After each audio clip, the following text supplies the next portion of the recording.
Good afternoon, everybody. Welcome to our webinar today with the Advisory Council on Historic Preservation, where I will be presenting a report I delivered earlier this month to the Advisory Council. So I'm Sara Bronin, the chair of the Advisory Council. Nice to see everybody here today. As I start this presentation, I wanted to start where we frequently start, which is defining and describing what the Advisory Council on Historic Preservation is and does. It's a bit of a mouthful. For those who aren't familiar with our work, I would say the bulk of our work, the bulk of our staff time is devoted to overseeing a process that we've nicknamed the Section 106 process. It requires federal agencies to review the impacts of their actions on historic properties, and that happens about 120,000 times every year. So again, every federal agency is subject to the Section 106 process. It was laid out in the National Historic Preservation Act. The other key function that I like to say that we have goes back to our name, advisory. So we advise on preservation policy. And the National Historic Preservation Act tells us that we have to advise not only the president and federal agencies, but Congress and state and local governments as well. So it's in light of both of these key functions that I'm delivering this report today. A brief word about our membership so that you know who makes up the council. There are 24 members, 9 federal agencies, and the architect of the Capitol. We have 8 appointees, including myself as the only full-time member of the Advisory Council. We have a governor, a mayor, and a tribal member. And we have 3 organizations. Some of you are probably familiar with one or all of these: the National Trust for Historic Preservation, the National Conference of State Historic Preservation Officers, and the National Association of Tribal Historic Preservation Officers. So because this report has taken the form of a report from the chair to the members, I wanted to just briefly mention how I view my role as chair. So as chair, I am the leader of the agency, the only full-time council member.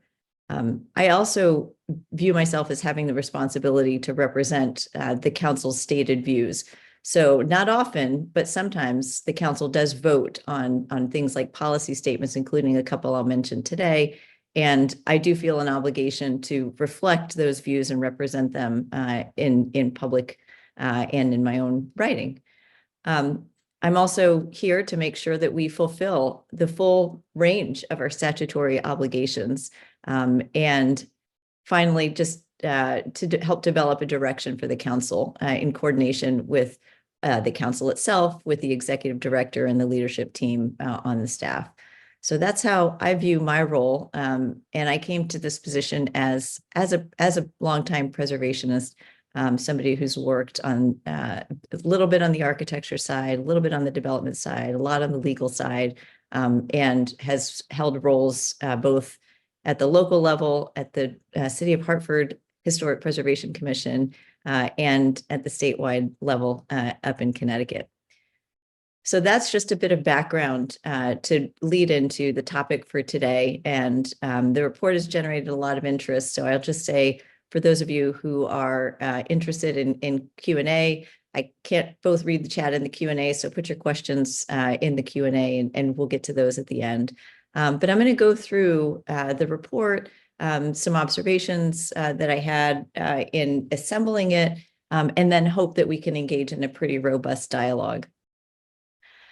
So today's topic is really these federal standards, and there are 2 sets of standards. And if you look at the report, and I have put at the top here and in other places in the slides, where in the report some of my presentation to date tracks.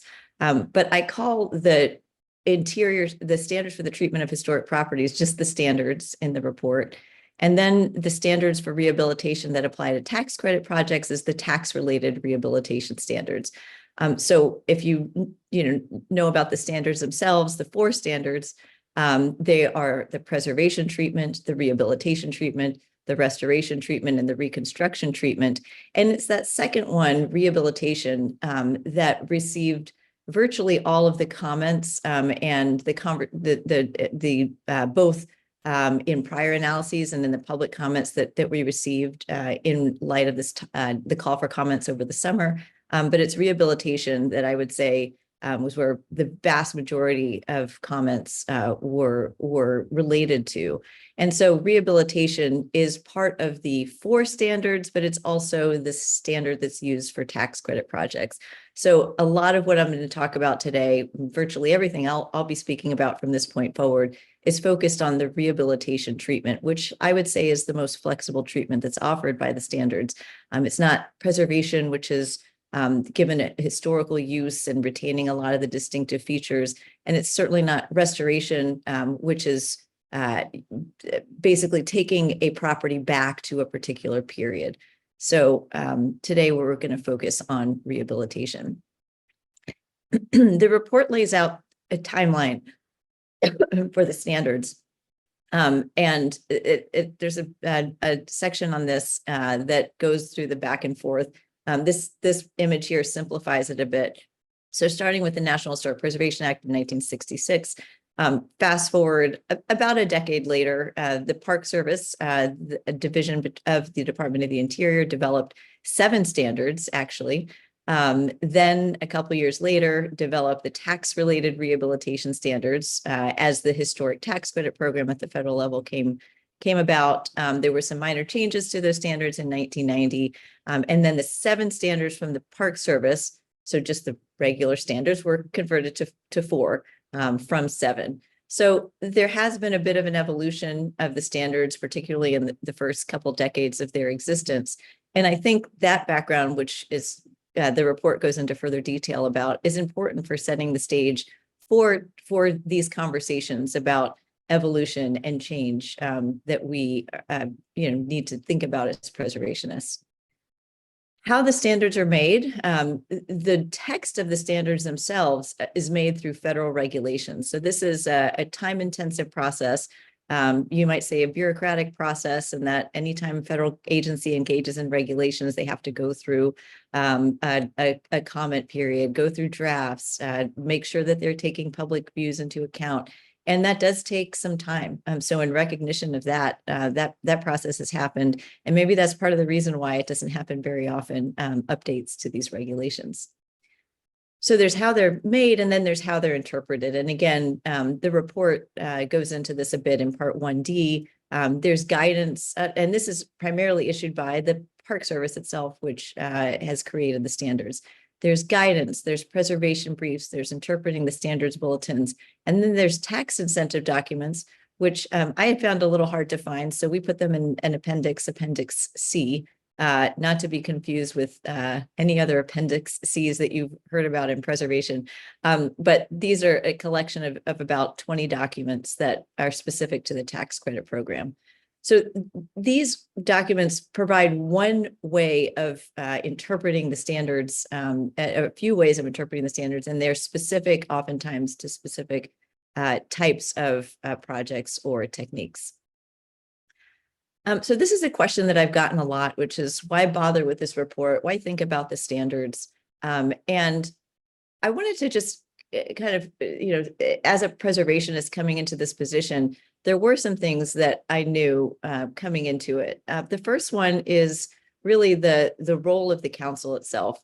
So if you look at the National Historic Preservation Act, the council has an obligation to review the policies and programs of federal agencies and recommend to fellow federal agencies methods to improve the effectiveness, coordination, and consistency of those policies and programs.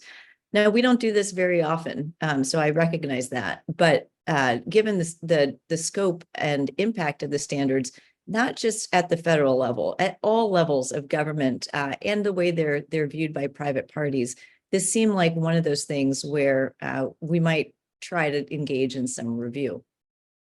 The other couple of facts are that the standards themselves haven't been updated, the regulations, in 29 years, and the rehab standards haven't been updated in just a little bit longer than that. But 30 years is a long time, and a lot can happen during that period. So when I announced a call for comments over the summer, and when I really started digging into this topic further, again, coming into this position thinking these are important, these cut across a lot of preservation practice, it's something that we should at least take a look at. These are some things that I learned during the process. The first is how broadly the standards reach into all aspects of preservation practice. Again, it's something you know as a preservationist, and I see a lot of participants on the call who work at all levels of government. They work at the local, the state, the federal level, and tribal officials as well. I see people who work in preservation from a private perspective. I see people who work on easements. All of you, people do tax credit projects. All of you in some way engage with the standards in your work. So they truly, really have a very broad reach. Another thing that I found that I didn't really know before, and I hope is helpful to you because they're also in an appendix, are the number of prior critiques of the standards. So they're described in part 3, but again, they're included in an appendix, in part because, again, I had no idea that they had been discussed and debated before, and I thought it might be useful context as we engage in these public conversations now about them. Also, since I issued the call for comments on the application and interpretation of the standards, we, as a council, had a couple of decision points where we talked about the standards and how they might need to evolve to meet modern needs. And then finally, the public comments themselves, that's something that's covered in part 4 of the report, and I'll talk more about now soon, and they're also assembled in Appendix F.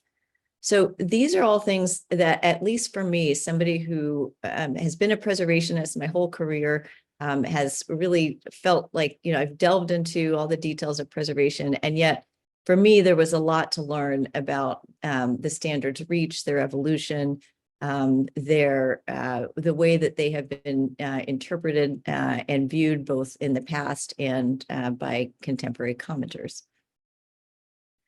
So just on the point of the standards having broad reach, I mean, the stats don't lie. So, federal grant programs, $1.2 billion over 40 years that have, at a minimum, that have used the standards as a guiding point. For our agency, Section 106, as well as Section 110 of the National Historic Preservation Act, both of those embed the standards into regulatory and other governmental processes. The federal tax credit, that program is governed in part by the tax-related rehab standards. That's about 1,000 projects per year, over $8 billion last year. So that's an incredible number. And there are the 39 state tax credits, where states also, in many cases, if not all, tie to the standards. There are about 3,500 local preservation ordinances across the country. That's up to 3,500 communities that incorporate the standards into local decision-making. And then, and I didn't include this in the memo, but it's obviously very important. It's hard to quantify, though. Private actions, including conservation and preservation easements, often tie to the standards too. So when you think about all of those pieces together, again, you see their importance across a broad range of things, and it's not just the federal government. I encourage you, I'm not going to go over these today, but I encourage you to just check out the prior analyses that are described in part 3 of the report. They're interesting. Some of the things have been addressed, others have not been addressed. And I just think, they help to paint a picture of the evolution of the standards.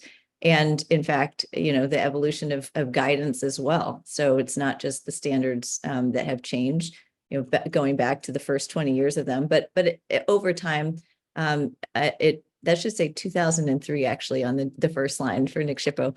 But over time, the guidance and other aspects of the program have changed as well. So change has happened in the past, and the prior analysis sections confirm that.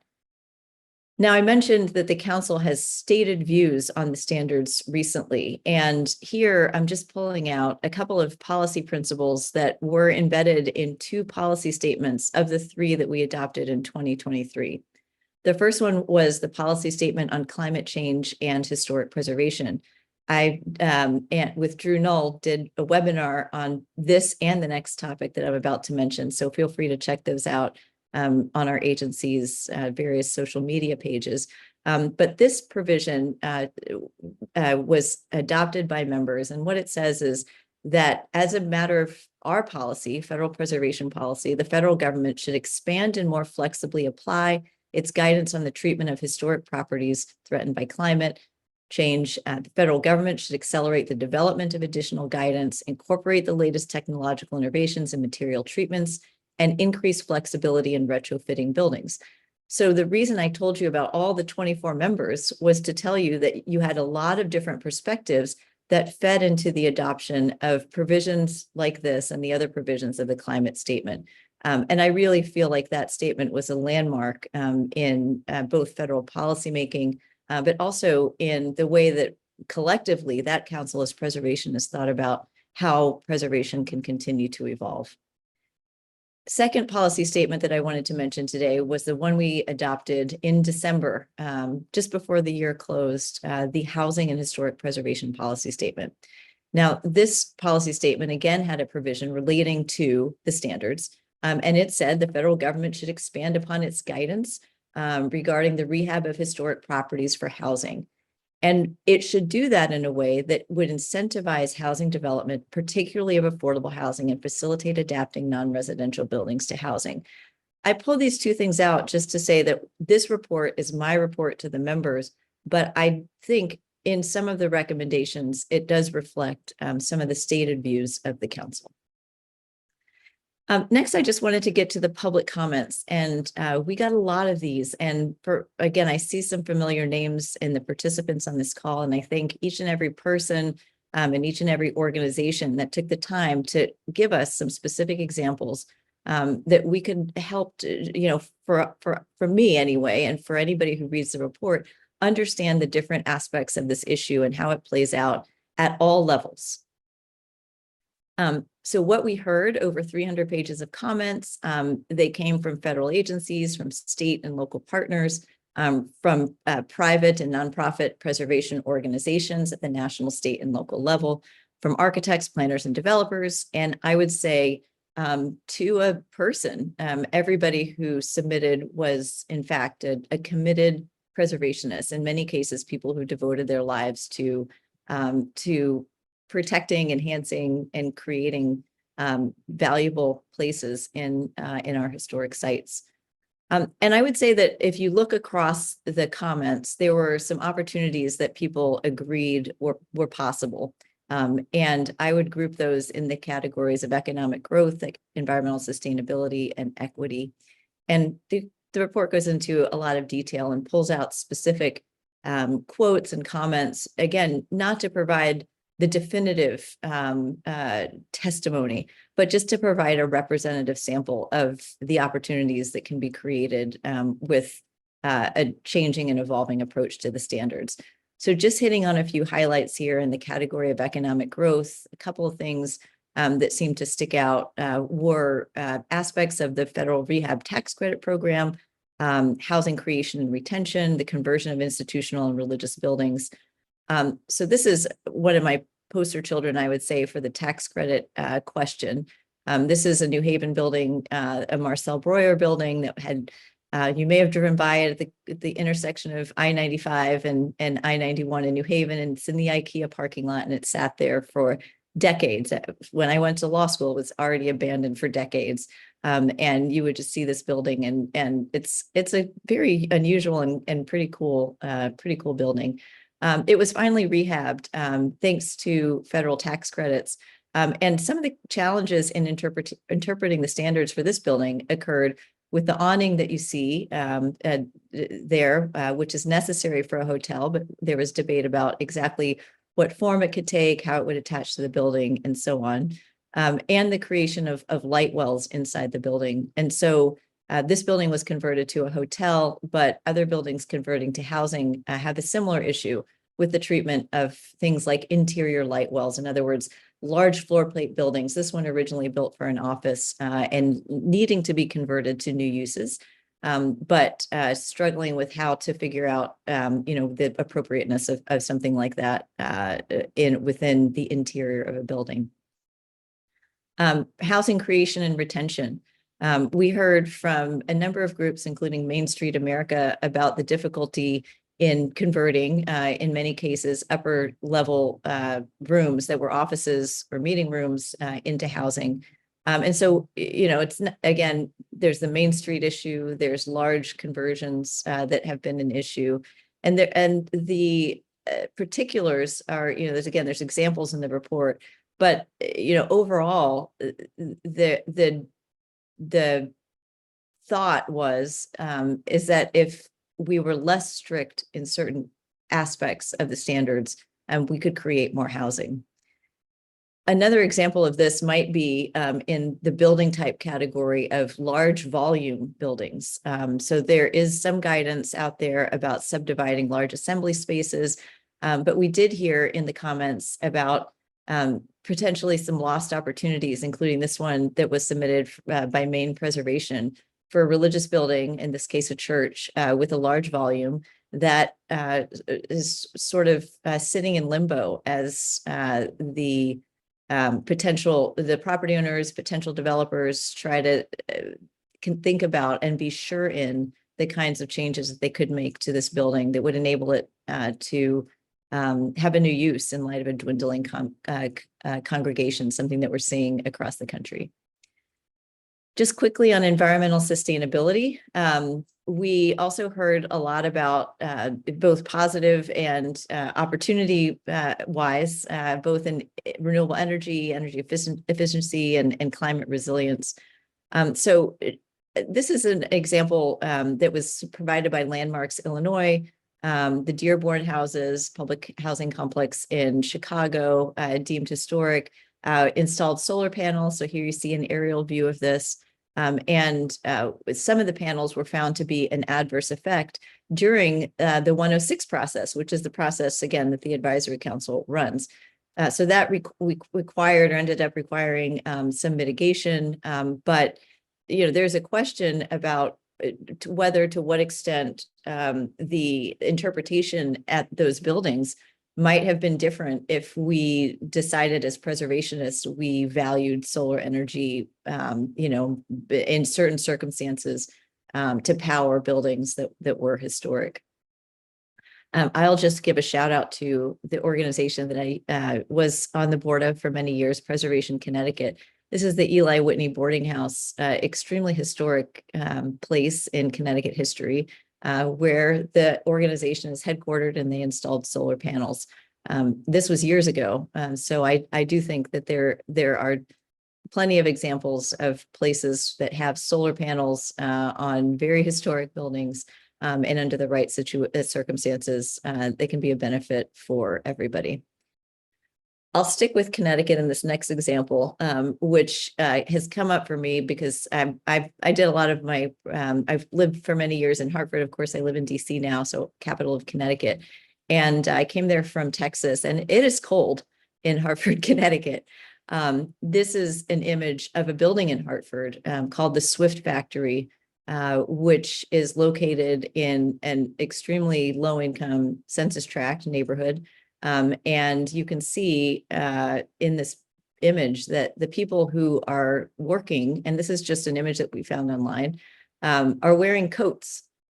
And why are they wearing coats? In part because, or maybe totally because, the standards were interpreted in this site to require the brick walls to be exposed instead of allowing for interior insulation.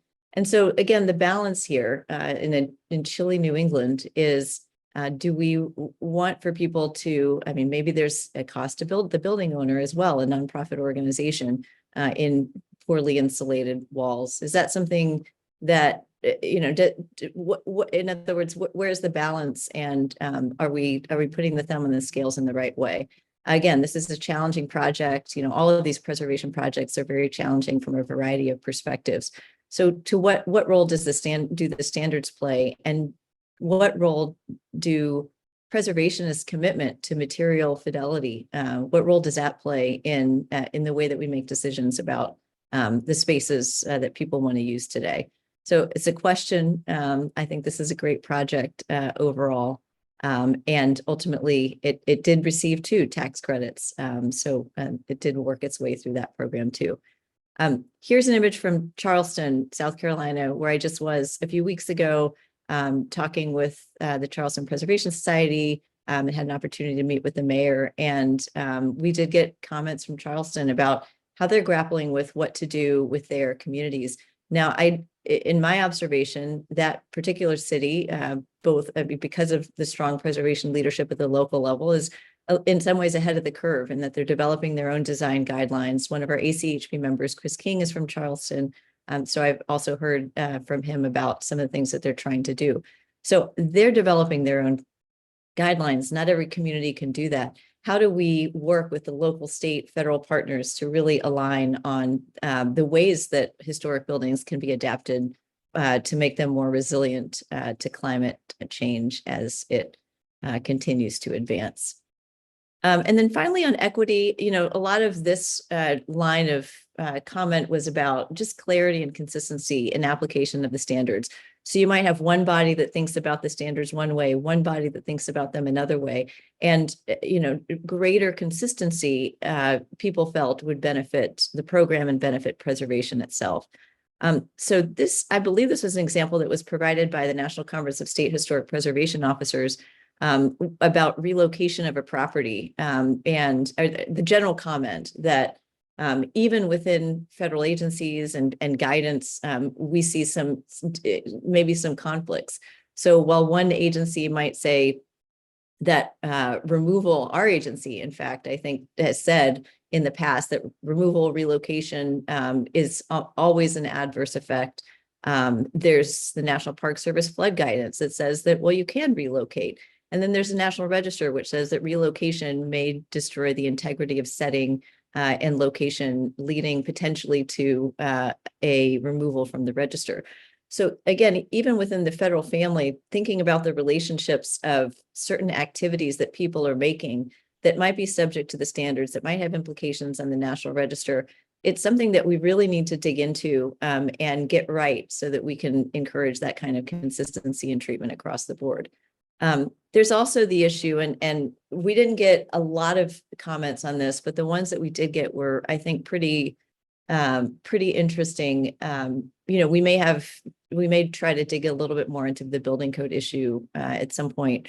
But this is an example, again, from Chicago, about a pedestrian bridge that was going to be made ADA accessible, and there was determined to be an adverse effect. I think that conversation is still ongoing, but you can see it's not accessible now because it had steps. But how do you make it accessible in a way that respects the historic fabric? And I think we need more guidance on that. And also, many people in their comments called for the thumb to be put on the scales of accessibility. So I think we will see more of that conversation. So just quickly, in the next couple minutes, wanted to talk about recommendations, which is the last section of the report, part 5. So, I mean, I am not claiming that anything that I've suggested is perfect or the end word. And again, this is me as one member of this large council trying to generate ideas based on the careful reading that I did of the comments and of the analyses, and that I hope you will do too. And you may come to different conclusions. But the things that I felt really needed more clarity and guidance based on the comments were things like interior circulation patterns, floor plans, ceiling heights, light wells, atria, courtyards, all of these things that I think specifically relate to housing conversions and other things too. But I think that is a big, thinking about how we can facilitate housing conversions, both, through our guidance at the ACHP, something we are going to do, that we are in the midst of doing already, is looking at housing, whether it's a park service, whether it's state, local partners. I mean, really thinking about to what extent we as preservationists want to keep interior circulation patterns and all of that in place as is, and when should we yield to those changes. The second thing I think really relates to the religious institutions. One of the most striking comments that I got was from Mary Means, who, as many of you know, founded the Main Street America, and an expert in a lot of different things. And her comment was, the only thing I want to talk about is religious buildings and the fact that we're going to lose them, these icons of community, if we don't allow them to be repurposed. So we do have guidance on the subdivision of large assembly spaces, but that's something that I think we need to do a lot more of. historic buildings or campuses, that's something that we know new additions to historic buildings is something that we have, seen done very successfully. Additional guidance on that could help add density to existing sites. Solar energy for me, and my bias comes from Preservation Connecticut days, where I felt like we found you can put solar energy anywhere as long as it can be removed without significant damage to the historic fabric. In that case, as you saw, consistent with the roof profile. So those are some ideas that I've thrown out, and I do think they're pretty consistent with what we saw comments come in on solar energy. Energy efficient features. We shouldn't have people wearing coats inside buildings if the standards are what caused that. So I do think we need to think about windows insulation and really develop some bright line rules on that, where we say, this is a go, if it's removable, it can happen. If it's inside. As for windows, I know we've gotten some comments on social media about windows. Happy to talk about that in the Q&A too. Again, I don't claim that these are the end all be all, but these are the big things that I felt if we did immediate guidance on these things, we could address a lot of the issues that we're seeing at all of these different levels. And of course, I think we need to review all of our guidance in light of the balance of values that we have as preservationists. Other things, expanding training. There was a big recurring theme about the precedential value of tax credit applications in particular, allowing people to view prior decisions, to use them as precedent, like you do in a courtroom. I mean, I'm trained as a lawyer. Law is all about precedent and trying to say, okay, well, my case is like this case in some ways, but different from this case in other ways. And what it does is it develops this body of common law that allows sort of lawyers and clients to understand how the judicial system works. A precedential, similarly, a similar system in the area of tax credits could, I think, at least from the comments and just from a practical interpretation, lead to better consistency in that program. It's possible, and this is I'll raise to the advisory council, that we really should look at sort of how federal preservation is making decisions. So the example that I used about differences even between federal agencies about interpretations, is that good? Is that a matter of, does that just mean that we're letting 1,000 flowers bloom, or is that bad for preservation? So I think we need to think about a little bit more about that. That was a recommendation not fully fleshed out, but it's something I'll be bringing to the advisory council for their consideration soon. Medium-term actions. I do think we need to do a lot more in terms of the number of treatments. So this is going to the standards themselves and really thinking about, do we develop treatments on protection? So things like seawalls, do those have negative visual impacts? How do we think about those? Stabilization. This was a treatment that existed before. Relocation, to use the lighthouse example that you just saw. The idea of intentional release, allowing for and accepting the fact that some things can't or shouldn't be moved and may just ultimately be lost to the impacts of climate change. And then deconstruction. One of the members of our experts advisory committee, Jenny Minner, is a big proponent of deconstruction. I know some of you have worked on deconstruction ordinances. When is that an acceptable treatment? And how exactly should it work? I think having federal guidance on that and expanding the number of treatments would be exceptionally helpful across all 5 or even a couple of these categories, as again, we think about climate change, the building waste, and so on. Heard a little bit about the tax credit appeals process and how that works. That is something that I think would also have to be addressed in regulations. And then this might be a more longer term, not a medium term one, but thinking about the National Register of Historic Places itself and whether there's links between National Register properties, designation types, and the applicability of the standards. So do you need to apply the same standards to Fells Point as you do to Independence Hall? It's a question. I think maybe we should talk about it. Okay, so what's next? So I think what's next is up to you. It's up to us. I think, and I'm glad you're here because it shows you're interested in discussing these issues. I do think that federal level changes and reviews of our own practices and policies can be helpful. That goes for the Advisory Council on Historic Preservation, this agency that I'm representing, in my role as chair. I think that we can do something as well. State and local governments can look at their own rules. They might do this at the prompting of some of you as advocates. But just to conclude and say the standards have changed. They can continue to change to meet modern needs. I think virtually everybody on this call is a committed preservationist. We love our historic sites. My worry, my passion, my interest in drafting this report is really all about trying to inspire the conversations that we need to internally, as preservationists, come to some new ideas and come to some momentum to try to address these issues so that we can have our historic sites around longer and to really have them serve the next generation. So here are our little channels. I'm going to stop sharing and I'm going to turn to the Q&A. I really appreciate that there's some questions there. All right.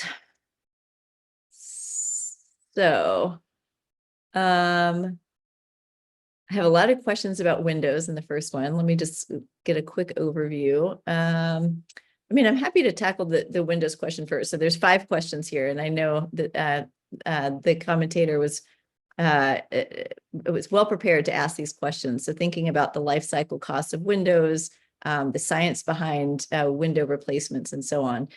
So there is a recommendation in the report that talks about the replacement of historic windows. And for me, that recommendation is not born out of any hatred for historic windows or the craftspeople that create them. In fact, I spent significant sums rehabbing my own wood windows in the last house I owned because I felt like it was important for that house, that setting, and that they were that they were cool. So personally, I was able to do it and I did it. One of the things that we heard across the comments, though, was that in some cases, repair of certain types of windows is extremely difficult, cost prohibitive, and particularly in settings related to affordable housing, that things like lead remediation could not economically be done to existing windows. So we also heard from other examples where energy efficient windows would have replaced interim windows. So not the original windows, but an interim set of windows. And in some cases, the interim set of windows, because they were old, maybe they were encouraged to be rehabbed, or the replacement windows that were allowed to go through were not operable. So they couldn't open and close, or they were only allowed to be a lesser level of energy efficiency. And so I do think that raising this issue of windows is incredibly important. As you look at what's happening both in the Biden administration and in local and state jurisdictions around the country, there's an increased focus on energy code compliance. There's an increased focus on environmental health of occupants, including those who live in publicly supported housing. We have to think about all of these factors as preservationists, as we think about what types of actions that will require of property owners, and what types of specific materials and techniques that we will require people to do. So I think that the point of my throwing something out about Windows is really to start a conversation, but I urge you to look at the 300 pages of comments and see the number of times that difficulties with understanding what to do with Windows has come up, and to see the conflicts between, I would say, a very strict approach to Windows might have on other values that as preservationists we really need to consider upholding. So thank you for that comment. Another one is, has the ACHP considered issuing a policy statement on equity? There's a common attitude that historic buildings are somehow exempt from the ADA. This is a good question. We do have incoming to our staff for the first time an equity officer, and actually she's here. She just arrived, I think, last week. So that's great. And I think that's the kind of question that she and Drew Knoll, our Director of Policy and Legislative Affairs, and Reed Nelson, our Executive Director, will be thinking about. How do we best utilize that position, her skills, and recent policy statements that have, as the council has adopted as a whole, that have talked about equity. If you read our housing and historic preservation policy statement, it specifically discusses the ADA, the Americans with Disabilities Act, the need for greater flexibility in our interpretation of our own rules, including the standards, in order to allow for greater compliance with the ADA. And the importance of that, I mean, the root of that, that adopted principle in the policy statement is equity. It is about making sure that our places are as accessible as possible. And I think providing some clarity on that from design guidelines, providing more case studies and examples might be something that we can also do in coordination with our equity officer. So I think that would be something that hopefully we will see soon in the future. And I appreciate the comment. There is a comment from Vince Michael, our friend from San Antonio, about strongly supporting the position on solar panels and resiliency. And his reservation is precedent. He would like to boast that preservation treats every resource as an individual. That means no alienation or commodification. The challenge of precedent is that it does lead to alienation of the individual resource into a commodity. So this is really a philosophical point that Vince is making. And I think there is value to delving into that question.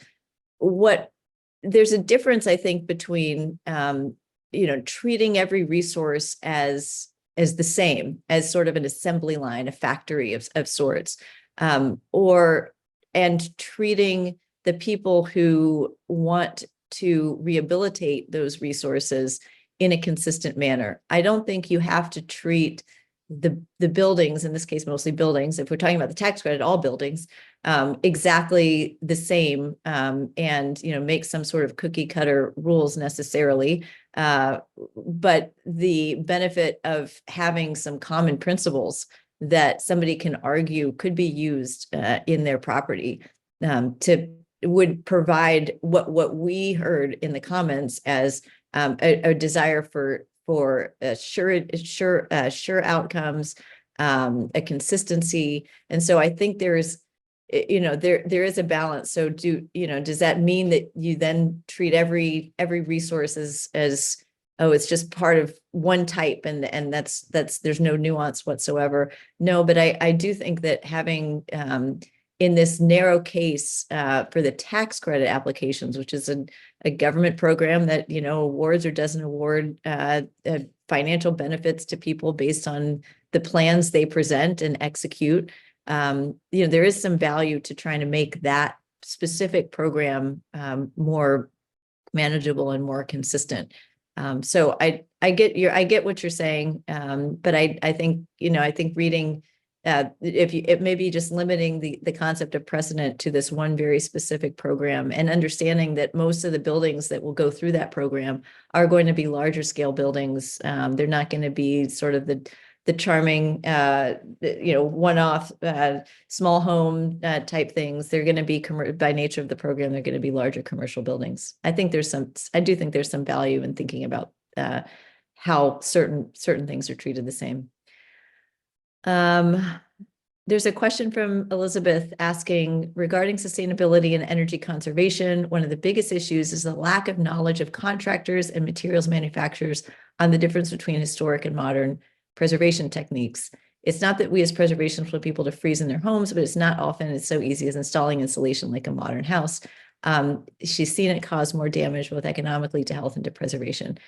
This is something that the advisory council has tackled in other contexts. The lack of the lack of workforce training and specific programs that are geared at preservation activity. We had a task force on that. It issued a report. You can find it online. We are working to support in a variety of mostly sort of public ways, programs like the Campaign for Historic Trades and exciting things happening like in Maryland, the apprenticeship program that's been developed specifically to train people in preservation-friendly construction techniques. But I think what you're identifying is what we've identified too, which is a dearth of the training, a lack of expansion of the field of preservation trades. And so I think that's something that's up to all of us to try to boost. And part of what this report is responding to is the comments that said how hard it is to find people to do a lot of this work. And that's a problem for preservation. It's a problem for people trying to do projects, but it's also, can be problematic to just the successful completion of projects. So there's a couple of questions about the relationship between the Advisory Council and the National Park Service. So I'll mention those as just kind of group all of those and explain that the Department of the Interior is a statutory member, one of two federal agencies that are named in the National Preservation Act as a member of the Advisory Council on Historic Preservation. The other 7 federal agencies are to some extent to full extent at the president's pleasure. So the president names the remaining 7 agencies. In practice, they've largely stayed the same, including the largest agencies with the largest preservation portfolios, like the General Services Administration, the Department of Defense, the Department of Housing and Urban Development, and the Department of Transportation, among others, all of which have either lots of projects that affect historic places and come under Section 106, or lots of historic places that they own themselves. As for the report itself, so as I mentioned, this is a report from me to the members. So while some of our members, including Interior, did get some inklings of drafts, and while we have had robust dialogue within the Advisory Council about these issues, as you heard, they were part of 2 policy statements that we recently adopted. I think the question going forward for us is, how do we work together and harmonize these ideas if we want to across both agencies? How we help the Park Service, which is really an executing body. It executes on the tax credits. It executes on the grant programs that it administers. How do we help them kind of collect more information, more feedback, inform what it is that they're doing, and again, do what we can as the Advisory Council in the meantime to maybe work within our own Section 106 guidance to try to support some of the things that the members have agreed to support in our climate statements. So for sure, we have an excellent working relationship with the Park Service. We're also working with them on program alternatives, ways to, for example, deal with Mission 66 cultural resources. You might have seen my preservation short on that. And so we have a lot of different ways that we interact with the Park Service, and this is just one of the newer aspects of it. And we'll continue to work, and maybe we'll have something to report at a future event. So thanks for that question. There is a couple of questions on implementation of these recommendations that are maybe related to the last one. So I'll just quickly say that my report is a report that's intended to be a conversation starter and to generate debate. We will be discussing it at upcoming Advisory Council committee meetings. It is on the agenda of the business meeting, and I encourage anybody who's interested in well, if you're in DC, you're welcome to attend. If you're interested in watching it online and you're not in DC, you're welcome to do that as well. You can keep an eye on our social media, but it will be a topic of conversation at this business meeting. We meet 3 times a year. I'm sure we'll keep discussing it and keep generating some more ideas, both internal to the federal government members, which are 10 of our 24 members, as well as others, because of course we do have organizations. We have, our governor representative, our mayor representative. I think these types of questions are not, I've issued a report and people are going to take action on it. These are the types of questions that require a significant debate in the preservation community and really to assess how we want to move forward, if we want to move forward to implement any of them. Again, it's my last slide to say it's up to you all. Okay, just scrolling down. How can interiors be preserved? I guess there's a question on interiors in this. So we did get a lot of comments about the way that folks at all levels have looked at interiors, and a lot of the comments related to conversions of property, often to housing, but sometimes to other uses as well, and the need to be more flexible on interiors.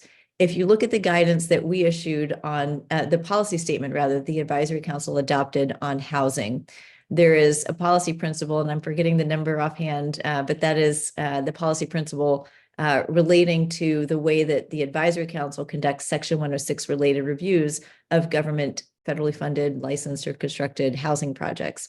That document says that, especially in places that are part of districts, National Register districts, for example, or in places whose significance doesn't rely on interior configurations, that less emphasis should be placed on a total preservation of interior walls and features than maybe has been done in the past. Our guidance that we are working on housing will reflect that view for housing. And I think it's a conversation starter as to whether we take that approach to interiors to other types of uses that we want to see more of, like housing, or just interiors more generally. So I think the jury is out on that, but I can tell you that the advisory council is working on guidance related to interiors for housing. There's a question from Elsa Harstad on speaking to the recommendation about graduating the National Register. So this is certainly not my idea. This is an idea that's been floating around in preservation circles and preservation academia in some of the comments. And you can, if you read the comments, you'll see there's several commentators that said, if only we did this. And you also raised the point about this happening in other countries. That is certainly true in England. I'm hoping this fall that we, as the advisory council, will have a conference on international perspectives on preservation, something that we are putting together, hopefully focused specifically on climate and maybe Indigenous peoples issues.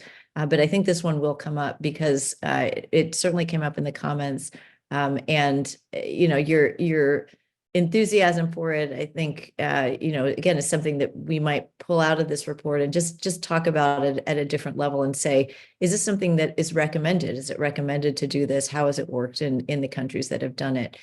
Maybe we'll get some more feedback or ideas on this at the conference, again, hopefully to come in October.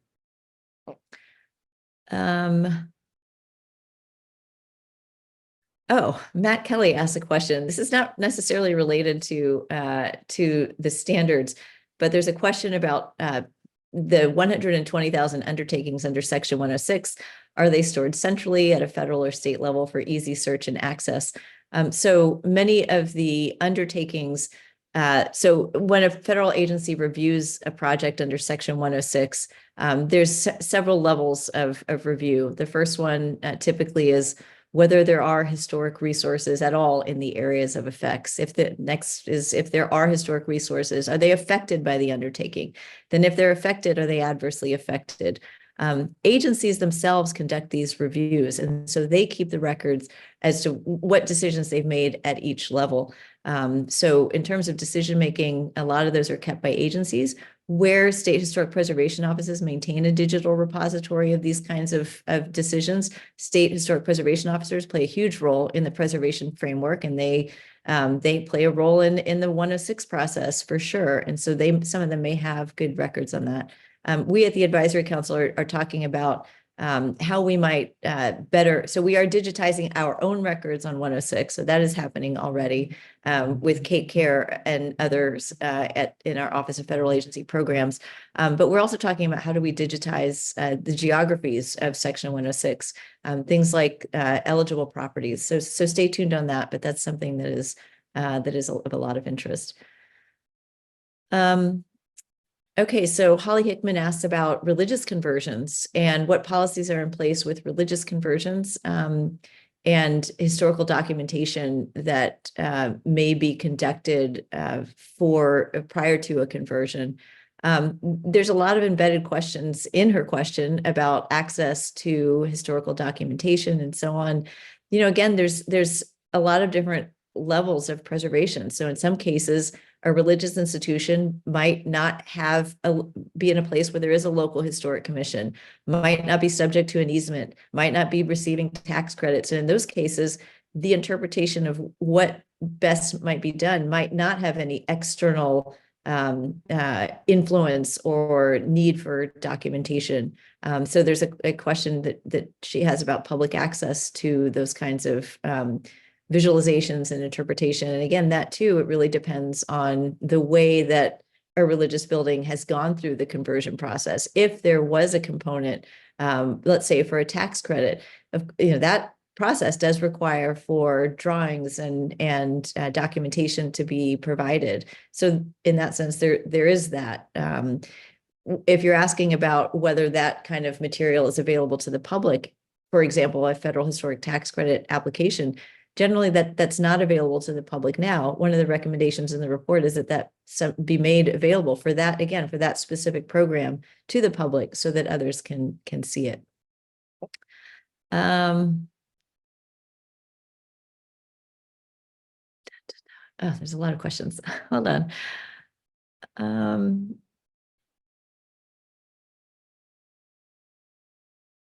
Okay. There's a question about policy statements and ACHP's policy statements having force for federal agencies. The ACHP is tasked by Congress to advise. All we can do is advise when it comes to state and local governments where they don't intersect with federal processes. For federal and state agencies, however, we do have some ability to influence those actions through the Section 106 process. We've drafted regulations related to that. Our guidance is intended to be strongly encouraging of agencies, the state historic preservation officers engaged in 106, applicants and so on, their project proponents and others to follow our guidance. So when we have a policy statement, what we're doing is we're setting out the general direction for the council, general direction of the agency, and the general direction for staff. And as you're seeing in the housing policy statement, guidance that we issued related to Section 106 is issued to match. So this report that we're talking about today is not in itself a policy statement. It hasn't been voted on by the members and is not likely to be voted on because it's a report making, just a summary report making general recommendations. The advisory council will review the report and we'll be discussing it. And if the advisory council wishes to act in doing anything in particular, then we'll decide that as a group. And so, the question about whether the advisory council can force anybody to do anything is usually not, I guess, is my answer. But one of the things that we can do is educate. That's in our statutory mission to communicate, to generate ideas about best practices, and to raise issues that may not be able to be raised by other agencies that are not focused on historic preservation policy, specifically like our agency is. That's what makes our agency different. And that's what I think gives us the opportunity to engage in conversations just like this. So I see there's a lot more questions, but we just have a minute left. So what I'm going to do now is just close by saying thanks to everybody for being on this call. The preservation community is small. It is, oftentimes very diverse with lots of diverse views. Again, I recognize that my report doesn't represent every preservationist views. And what I'm trying to do with you all, internal to the preservation community, is to start engaging in these conversations that have huge implications on policy and preservation practice, not just at the federal level, at every level, in the way we think about preservation, and in the way that we can work together to try to improve it. Really, I would say for the sake of preservation itself and for the sake of ensuring that our sites can be used, maintained, loved, and exist at all for the next generation. So thanks to everybody, and we'll probably do another one of these. So see you soon. Bye-bye.